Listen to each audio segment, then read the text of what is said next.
ভাই ড্রাইভার হের গাড়ির ভিতরে বইয়া রয়েছি হের গাড়ি হের গাড়িটা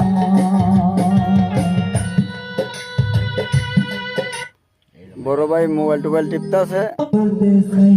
আর ওই আমার গাড়ি ইটের লুডো লাগাই না ইট পুরাইতেছে এবারে আমারটা লুডো আমার বাইরটা লুডো হয়ে গেছে এরপর আমারটা হইব আর কিলো আমারটা বাইরটা